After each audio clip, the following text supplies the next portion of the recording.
My name is Carl Stone, and as a biologist I've spent the last 17 years studying animal migration, biological camouflage, and remote tracking methods.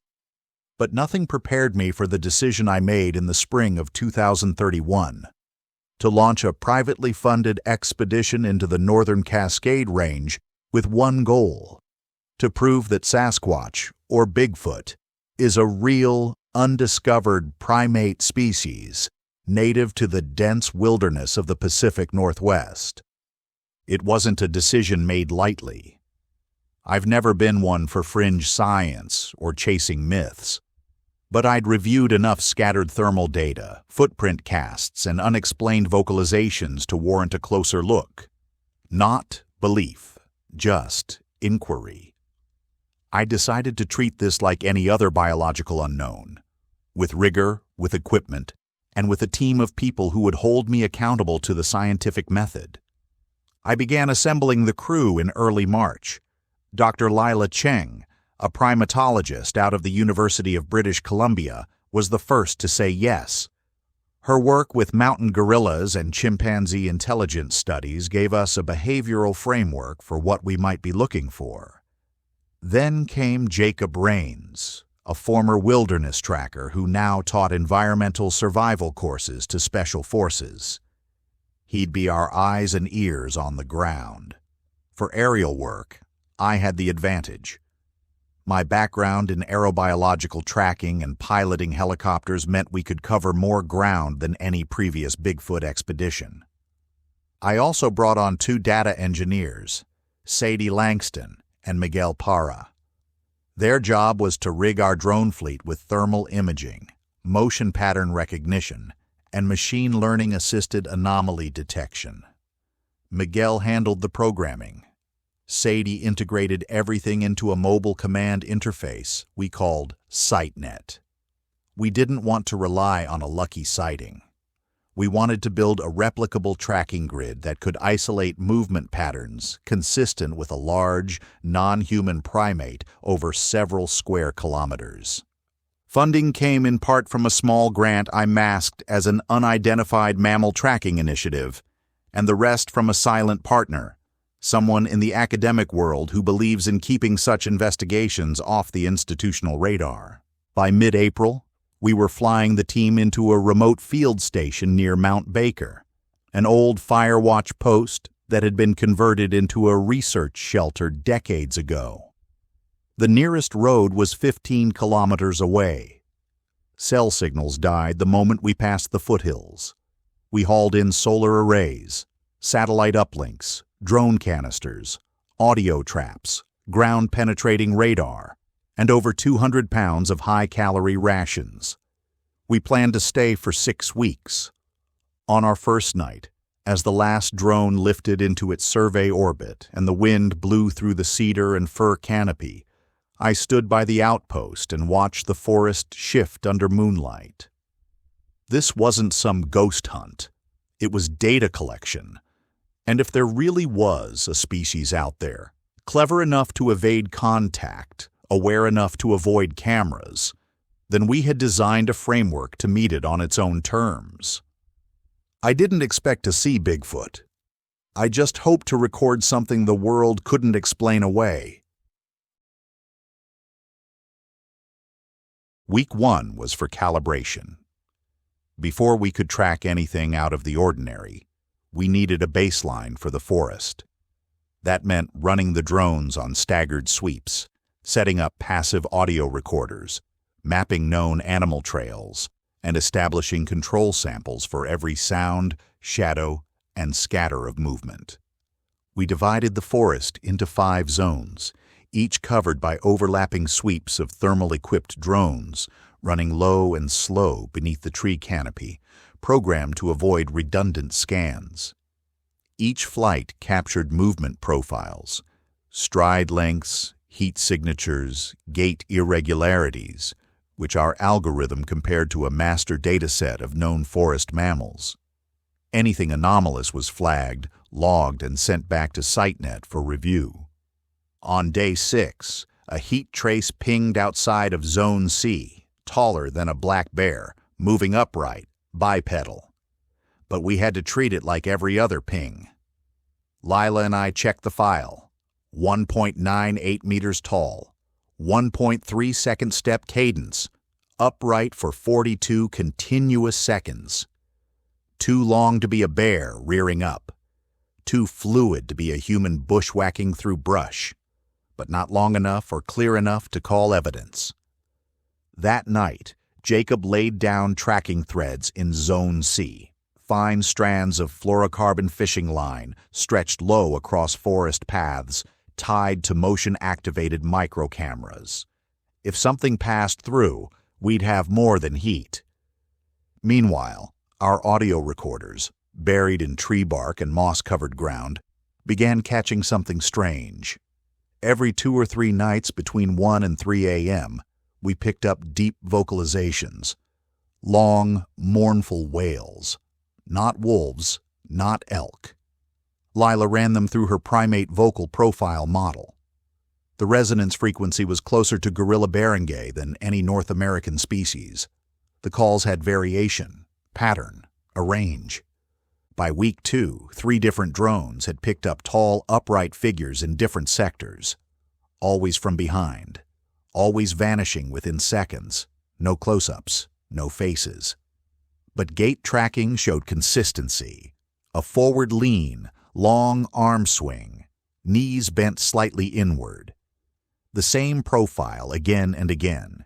It didn't match any known species. We also found something else. Stick structures. Jacob flagged the first one on foot patrol, a crude arch of branches bent and woven together. At first glance, it seemed like stormfall, but the wood had no signs of rot or breakage. These were living branches, bent intentionally, anchored in place with smaller limbs. We found 8 more over the next 10 days. No signs of tool marks, no cuts, just intelligent pressure and leverage. I reviewed the structures with Lila. Tool use? I asked. Maybe, she said, or territorial markers. But the construction suggests a working memory, maybe even planning. We were careful with our conclusions. Each piece of evidence alone was weak. Together, though, a pattern was forming, an ecological fingerprint, something large, intelligent, nocturnal, and skilled at avoiding us. But we still lacked the linchpin, a close-range image, a track cast, something undeniable, until day 19. Jacob came back from a solo patrol in Zone D, pale and quiet. He handed me a cast, 47 centimeters long, 20 wide, 5 toes, deep mid-foot pressure, no claw marks. The dermal ridges, visible in the clay, were patterned, like fingerprints. Lila scanned it into our field lab software. "Carl," she said, not looking up, "this isn't just a track. This is a primate footprint. No question." We filed it under Specimen Alpha. And still, not one person back home knew. Not one lab. Not one journal. Not yet. We were building our case. Slowly. Carefully. And I started to wonder, when the evidence finally came together, would anyone believe us? We knew better than to get excited. In the world of field biology, data is always under siege, from weather, from bias, from the unpredictability of wild systems. So we moved slowly, methodically, as the 3rd week slid into the 4th. No headlines, no declarations, just a tightening circle of evidence. After the footprint cast, Specimen Alpha, we expanded our ground sweeps.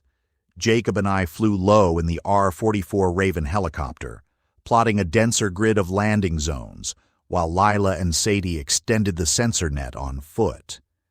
Every audio recorder was now paired with a passive infrared camera. Drones flew staggered night patrols across 3 altitude bands. We didn't need a sighting, we needed a convergence. And we got it. On day 24, 3 pieces of data came in within 6 minutes. First, a high-frequency audio burst in Zone B, a short vocal whoop followed by 2 knocks, deep, percussive, and organic. This wasn't wind. The waveform was rhythmic, intentional. Second, a thermal capture. Drone 7C recorded an upright biped, over 2 meters tall, crossing a ridgeline. The stride was fast but smooth, and unlike deer or elk, the heat signature maintained full upright posture for 20 seconds. Legs, arms, head shape. The silhouette was unmistakable. Third, motion-triggered footage from Zone D. A night cam facing a game trail captured the edge of something tall and broad-shouldered, stepping past the lens. No face, no detail, but clear movement, bipedal, quiet, almost cautious. We froze each frame, compared overlays, ran gait analysis. The movement matched the model from the earlier drone passes. 3 separate sensors, 3 angles, all pointing to the same profile. We didn't have the creature, but we had its shape, and now it had a name in our records: Subject Kappa. Over the next 6 days, the patterns held.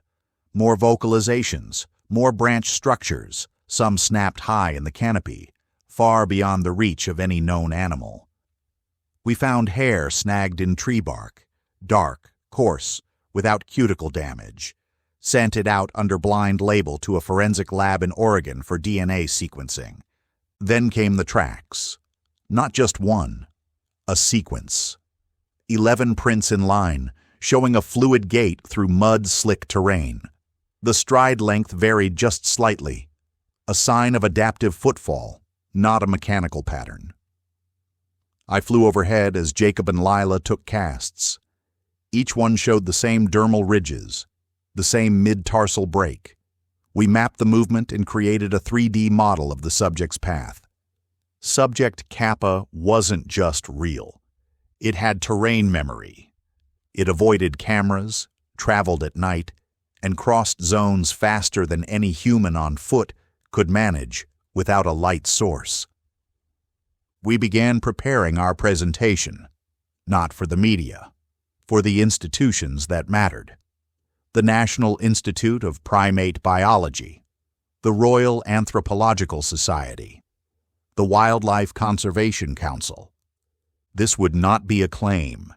It would be a submission, a full report. 412 pages of data, motion analysis, thermal overlays, footprint scans, sound profiles, sample coordinates, and drone logs. And still, we hadn't seen it, not fully. Until Zone E. The call came in at 3:07 a.m. Miguel woke me on the first ring. "We've got motion in Zone E. It's holding still." I rushed into the lab. The feed from Drone 11B showed a tall figure, broad, unmoving, standing at the edge of a ravine. Fog swirled around its form. The thermal outline was solid. No heat dissipation. Upright. Not a bear. Not a man. Then it turned.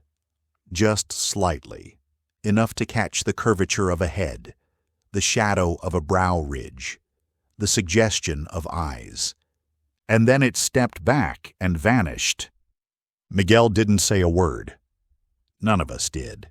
We downloaded the footage, filed it, and labeled the sequence as Event Kappa Prime. We didn't sleep that night. By the start of week 5, I felt less like a biologist and more like a prosecutor preparing a case. We weren't just gathering data. We were arranging it, reinforcing it, bulletproofing it.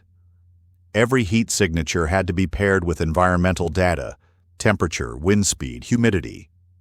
Every track had to be photographed in sequence, with depth measurements and pressure mapping. Every vocalization was run through spectrographic analysis, cross-referenced against global wildlife databases, and subjected to peer-reviewed methodology. We were writing history, or so we believed, not just for cryptozoologists or folklore buffs, but for science, for anthropology, for evolutionary biology. If Bigfoot was real, if Subject Kappa represented a remnant species of North American primate, then it would rewrite how we understood migration, adaptation, even the timelines of hominid extinction. I called the final report the Cascade Primate Field Dossier. It was the most rigorous scientific document I had ever worked on. It contained 37 thermal sequences from drones and helicopter overflights, 12 separate footprint casts from 3 locations, 96 audio clips, some up to 90 seconds in length, 22 environmental stick structures, diagrammed and photographed, 2 hair samples with anomalous DNA, morphologically primate, non-matching known species, 1 full-track sequence mapped in 3D, all metadata, timestamps, sensor logs, and geospatial data cross-referenced for review. I even included our failures, days with no sightings, glitches, wildlife false positives. We were transparent by design. Science demands accountability. We submitted the full report to 8 major institutions, including the Journal of Mammalogy, the North American Primate Research Council, and the British Society for Cryptobiology. I attached a letter of introduction signed by all 6 members of our team. No grandstanding, no sensational claims, just this line: we respectfully submit the enclosed material for peer review. The data suggests the existence of an undocumented large primate species inhabiting remote regions of the North Cascades. Then we waited and waited. The first response came 2 weeks later, a single sentence from the editor at a mid-tier zoological journal. Your submission does not meet our publication standards and contains no verifiable biological specimen. The next 3 responses were worse, generic rejections. One asked whether this was a satire. Another returned the package unread, citing policy against mythical subject matter.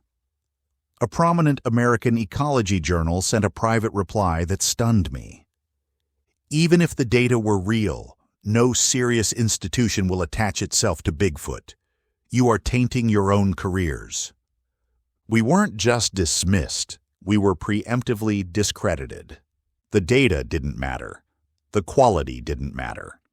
The evidence was invisible because the idea itself was culturally untouchable.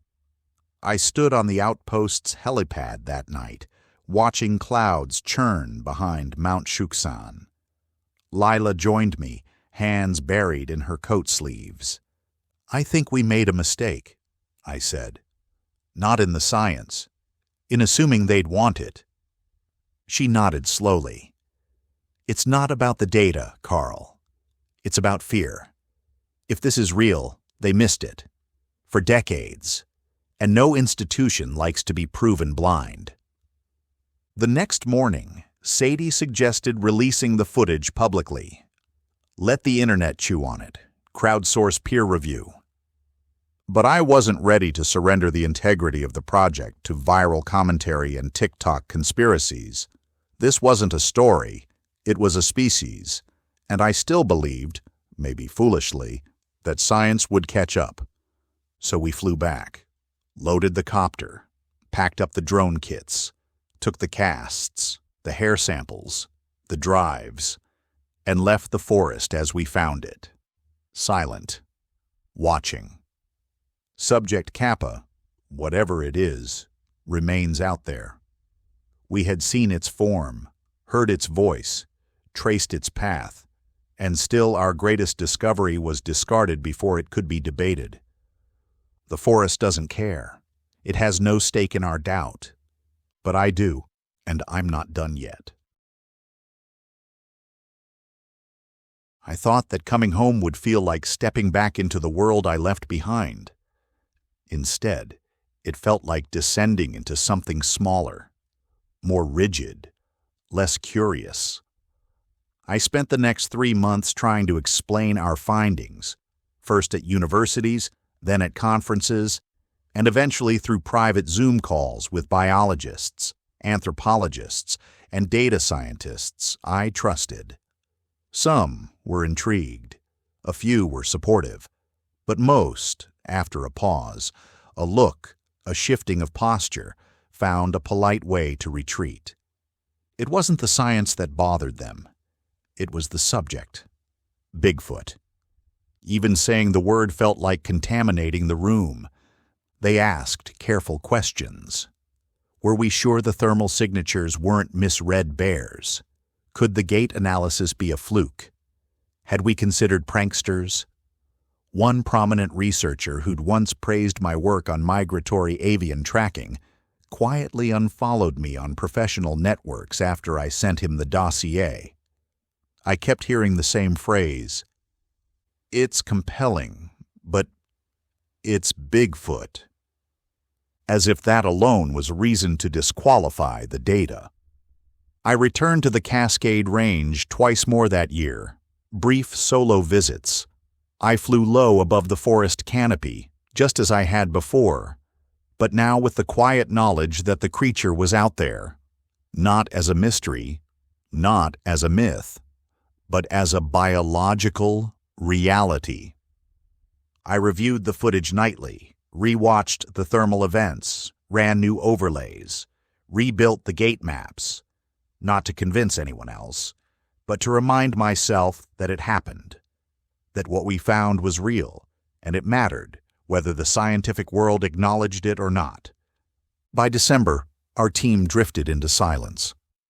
Lila returned to her primate research in Uganda. Miguel left for a post at MIT. Jacob moved off-grid, deeper into the wilderness. Sadie and I exchanged emails now and then, but even that faded. I started working nights, consulting on wildlife pattern modeling for drone companies. It paid well, but felt hollow. All the while, the full Cascade Primate Field dossier sat on a shelf behind me, unopened, gathering dust. And then something unexpected happened. A small, independent ecological journal out of Finland requested permission to publish a condensed version of our findings. Their editor, Dr. Jari Koskinen, had spent his early years in Siberia and was familiar with similar unconfirmed primate legends in remote Russian forests. "I do not care what they call it," his letter read. "I care what the data says." We published the first 20 pages that winter, quietly, no press, no fanfare. But the article found its way into unexpected places, forums for primate cognition, wilderness behavior tracking, and most importantly, among a handful of open-minded evolutionary biologists. We had planted a seed, not a revolution, but a node in the network. And so I began again, more carefully this time, less eager for approval, more focused on what science is supposed to be, a method, not a consensus, a process, not a brand. I've been planning our next expedition, a smaller team, deeper insertion, thermal drones with improved resolution, remote base camps instead of central outposts. We'll tag each data point with immutable blockchain timestamps, GPS triangulation, and triple redundancy storage. We won't chase the creature. We'll document the environment it requires to exist. Because here's what I've come to understand. Subject Kappa is not the question. We are. We. The species that needs things to be myth or fact, not something in between. We, the institutions that dismiss the possibility of discovery simply because it arrived dressed in folklore. We, the scientists who forget that nature does not ask for permission before revealing something new. Out there in the mist and pine and moss-covered silence, something walks that isn't supposed to. And it's time we made space for that truth.